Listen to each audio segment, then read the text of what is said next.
और ये जो हरियाणा की जो खटारा सरकार है, इसको हम अभी हमारा इनेलो से गठबंधन, खट्टर साहब की जो कार्यशैली है वो इतनी बेकार रही है हरियाणा में कि विधानसभा चुनाव में मुझे लगता है कि नमस्कार, हरियाणा तक में आपका स्वागत है। 2024 चुनाव का आगाज हो चुका है। सभी राजनीतिक पार्टियां अपनी जीत का दम भरते हुए दिखाई दे रही हैं।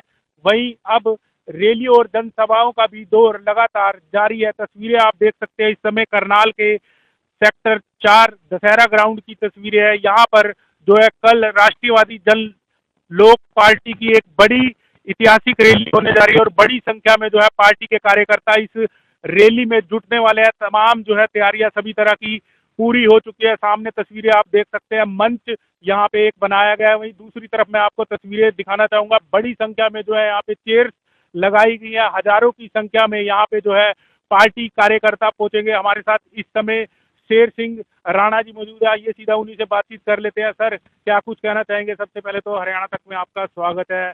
क्या कुछ कहना चाहेंगे? लोकसभा चुनाव का आगाज हो चुका है। जी, आप सभी को बहुत नमस्कार। कल 4 फरवरी को सेक्टर 4 के इस हुड्डा ग्राउंड में राष्ट्रवादी जनलोक पार्टी की एक बूथ कार्यकर्ता सम्मेलन होने जा रहा है, जिसमें पूरे हरियाणा प्रदेश के जो हमारे कार्यकर्ता हैं, पदाधिकारी हैं, वो शामिल रहेंगे और हम लोग आपस में विचार विमर्श करेंगे कि जो आने वाला लोकसभा का चुनाव है वो किस किस सीट पर किस प्रकार से किन समीकरणों के साथ हम लोग लड़ेंगे। तो पूरे प्रदेश भर से यहाँ पे जो है पार्टी कार्यकर्ता पहुंचेंगे सर।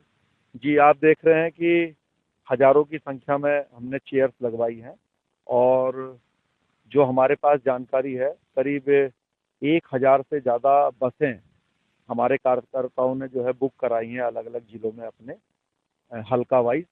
और कल सभी लोग यहाँ पे भारी संख्या में आएंगे और हमारा मकसद ये है कि ना किसी का अधिकार छीना जाए और ना हम किसी को अपना अधिकार छीनने देंगे। इस विचारधारा के साथ राष्ट्रवादी जनलोक पार्टी काम कर रही है हरियाणा में और देश में।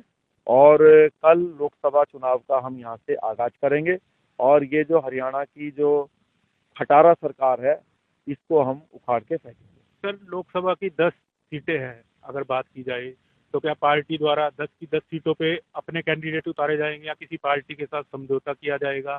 क्या कुछ रणनीति होगी या अकेले चुनाव लड़ा जाएगा? देखिए, अभी हमारा इनेलो से गठबंधन है हरियाणा के लिए, तो क्योंकि गठबंधन का धर्म हम निभाना है हमें, तो बिना इनेलो के आपस में बातचीत करे तो ये तो मैं अभी नहीं बोल पाऊंगा कि हम किन सीटों पर चुनाव लड़ेंगे। लेकिन पूरी 10 लोकसभाओं में हम लोग तैयारी करके तैयार बैठे हैं और जैसा भी गठबंधन का रूप बनेगा लोकसभा चुनाव के आने से पहले, तो उसके अनुसार हम लोग चुनाव लड़ेंगे। हमारा मकसद सिर्फ सत्ता में आना नहीं है, हमारा एक विजन है पार्टी का। और जो भी जिस भी गठबंधन में हम रहेंगे हमेशा, तो अपने हमारी जो विचारधारा है जो भी उसका समर्थक होगा तो हम भी उसका समर्थन करेंगे हमेशा।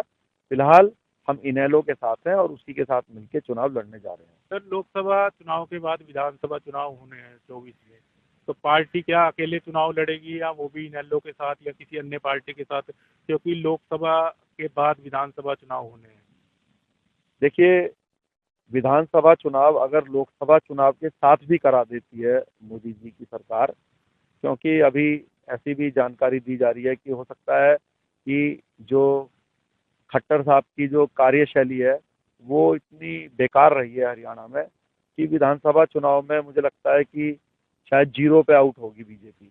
तो उससे बचने के लिए कि 5-10 सीट निकल जाए भाजपा की, तो हो सकता है कि लोकसभा के साथ भी मोदी जी के नाम का लाभ उठाने के लिए कराने का ये विचार कर लें।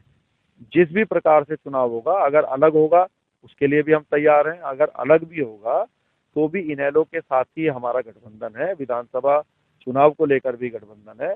और अगर हम विधानसभा चुनाव में हम इनेलो के साथ लड़ेंगे तो अभय चौटाला जी को मुख्यमंत्री बनाने का काम हम करेंगे और उसमें फिर जो हमारा जो सहयोग रहेगा उस अनुसार हम भी डिप्टी सीएम का पद या जो हमारे हिस्से में आएगा वो हम लेंगे। तो लगता है आपको सत्ता हासिल कर पाएंगे और संगठन को किस तरह से मजबूत किया जा रहा है? देखिए, कल जो यहाँ पर कार्यकर्ता आएंगे वो वो कार्यकर्ता नहीं है जिनको जो है 500 का नोट दे के, खाने के पैकेट देकर, साड़ियां देकर, लालच देकर सरकारी बसों में बैठाकर लाया जाता है।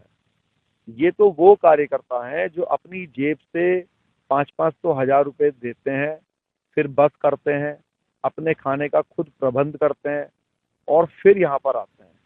तो ये एक कार्यकर्ता भाजपा जैसी पार्टियों के 1-1 लाख कार्यकर्ताओं के ऊपर भारी है। तो कौन कौन से नेता सर, कोई अभय चौटाला जी भी शामिल होंगे या कोई अन्य नेता जो बड़े नाम हो?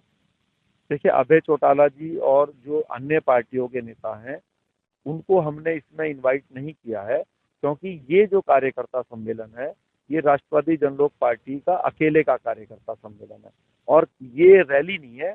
ये कार्यकर्ताओं से एक तरीके से विचार विमर्श के लिए हम लोग कल इकट्ठा हो रहे हैं, जिससे कि सभी मंच पर खड़े होकर अपने अपने विधानसभा वाइज, लोकसभा वाइज किस तरह की वो तैयारी करवा रहे हैं वो विचारों को रखें।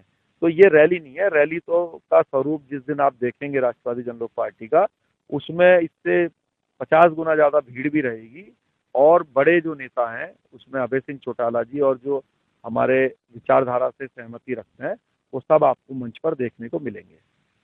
तो निश्चित तौर पर ये थे हमारे साथ शेर सिंह जी। फिलहाल जो है उनका यही कहना है कि कल जो है प्रदेश भर के कार्यकर्ता यहाँ पर बड़ी संख्या में पहुंचेंगे। फिलहाल जो है कल कार्यकर्ता सम्मेलन किया जाएगा, वही आगामी दिनों में जो देख सकते हैं संगठन को और मजबूत किया जाएगा और आने वाले दिनों में जो है एक बड़ी रैली कर जो है कहीं ना कहीं हरियाणा में फिर से एक बार आगाज किया जाएगा। फिलहाल जो है लोकसभा चुनाव पे कहीं ना कहीं उनका फोकस है। फिलहाल अब देखने वाली बात ये होगी कि कल कितनी भीड़ इस कार्यकर्ता सम्मेलन में रहने वाली है। करनाल से हरियाणा तक के लिए कब